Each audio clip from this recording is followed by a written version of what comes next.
Prosseguindo, então, depois nós temos examinado alguns dos legados que o constitucionalismo norte-americano proporcionou para outros sistemas constitucionais, né? Difundiu algumas características essenciais que foram difundidas por ele para outros sistemas constitucionais.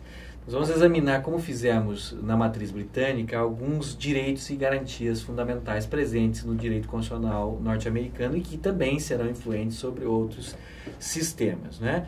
A primeira observação é a seguinte: o texto constitucional da Constituição norte-americana, compreendido entre o artigo 1º e o artigo 7º, ele, diferentemente das constituições mais modernas, mais recentes, ele não traz um rol de direitos e garantias fundamentais. É um pouco diferente, um pouco estranho, né? Mas o próprio texto da Constituição norte-americana é, como eu já dito, principalmente orgânico. Ele tende a organizar o Estado e os poderes dos Estados Unidos da América e não inclui em si mesmo um rol de direitos fundamentais. Os direitos fundamentais, como é sabido, eles foram introduzidos na Constituição norte-americana por emendas aprovadas depois da aprovação do texto constitucional de 1787, né? Que foram aprovadas e ratificadas e entraram em vigor em 1791. Né? Então, nós constatamos que no próprio texto da Constituição norte-americana de 1787, são poucas as disposições que nós podemos entender como relativas a direitos fundamentais, e elas estão basicamente nesse artigo 1º, seção 9, números 2 e 3, que estabelece que o privilégio, nós traduziríamos hoje isso não como um privilégio, mas como uma garantia, mas historicamente se utilizava também a expressão privilégio para se referir a esse instituto. O privilégio ou a garantia do writ of habeas corpus não pode ser suspenso, a menos em casos de rebelião ou invasão, quando a segurança pública exigi-lo.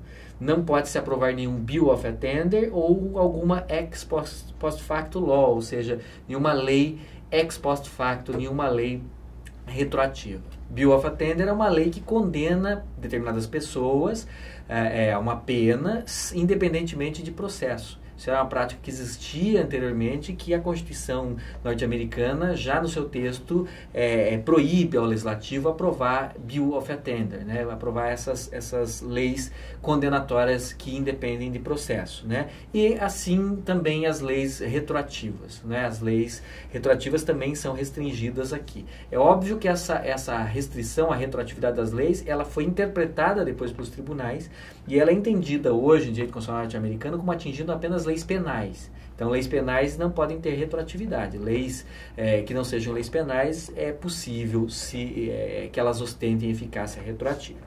E a garantia ali do habeas corpus já está presente nesse dispositivo, no próprio texto, então, da Constituição, no artigo 1º, né, que estabelece que o legislativo não pode suspender essa garantia, exceto em casos excepcionais, quando isso for essencial para a segurança pública. Basicamente é isso. Então, essa é uma disposição, são as poucas disposições que nós encontramos no texto constitucional propriamente dito, que estabelece algum tipo de direito fundamental, né?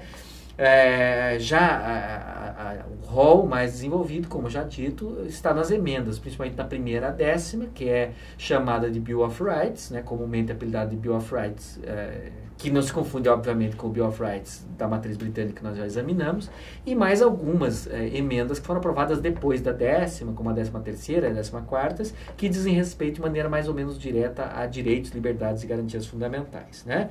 As 10 primeiras emendas, elas foram aprovadas, como já dito, em 1791. A influência é do pensamento do Thomas Jefferson, né? E a iniciativa foi do James Madison. Então, esses founding fathers foram importantes nesse processo. E aí, depois da primeira à 10ª também, nós destacaríamos aqui a 13ª, a 14ª e as emendas que vão da 15ª à 19ª. As emendas que vão da 15ª à 19ª são emendas que dizem respeito à ampliação dos direitos políticos, à ampliação do sufrágio.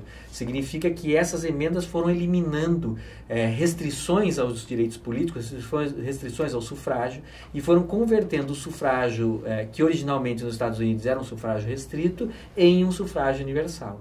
Então, elas vão reconhecendo direitos políticos aos escravos que tinham sido libertos por força da emenda, da 13ª emenda, elas vão reconhecendo paulatinamente vão excluindo exigências de idade muito elevadas para exercício de direitos políticos, excluindo a restrição do voto feminino, do voto às mulheres, excluindo exigências de voto censitário, né, voto baseado em renda.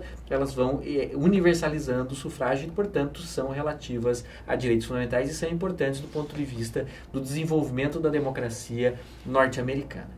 Vamos examinar algumas delas apenas, né? De que trata a primeira emenda, né? Ela traz vários conteúdos, essencialmente tratando de laicidade do Estado, liberdade religiosa, liberdade de expressão, de imprensa e ainda de alguns outros direitos, como o direito de reunião e o direito de petição.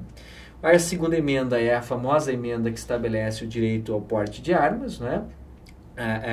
Terceira e quarta emendas estabelecem algumas garantias relativas à inviolabilidade do domicílio. Quinta, sexta e sétima estabelecem várias garantias relativas ao processo penal, né, e, portanto, em benefício dos acusados em processos penais, né. A oitava emenda estabelece alguns limites às penas, algumas restrições a penas excessivas, abusivas, demasiadamente severas.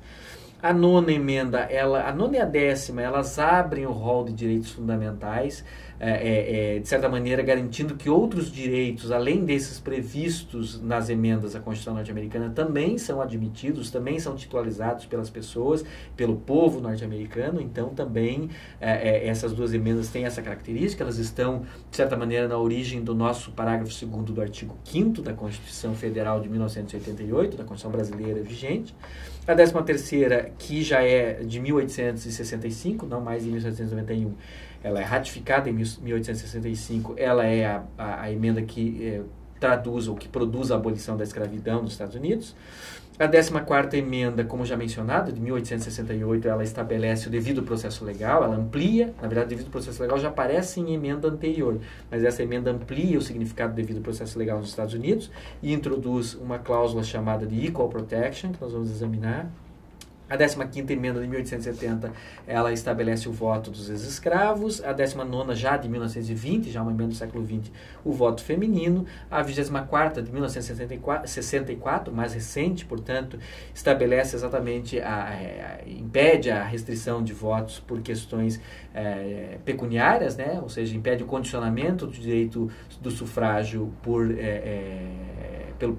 pela exigência de pagamento de taxas ou situações análogas. A 26ª emenda de 1971 estabelece também que o limite exigido para o exercício dos direitos políticos não pode ser superior a 18 anos. Então, todas essas emendas, da 15ª até a 26ª, elas impactam o direito político, né, os direitos políticos, o sufrágio, e, portanto, vão transformando o sistema político norte-americano de um sistema de sufrágio restrito para um sistema de sufrágio universal. Apenas um exame rápido, como fizemos na matriz britânica, de algumas dessas emendas, né? O Bill of Rights de 1791 estabelece na primeira emenda, portanto, né, que o Congresso não deve elaborar nenhuma lei que diga respeito ao estabelecimento de uma religião ou que proíba o livre exercício delas. Ou seja, aqui a ideia é uma certa neutralidade do Estado em matéria religiosa. O Estado não pode nem criar uma religião, estabelecer, fomentar cultos, nem tampouco embaraçar, perseguir cultos, né? A liberdade religiosa caminha junto com a laicidade estatal, com a neutralidade do Estado em matéria religiosa.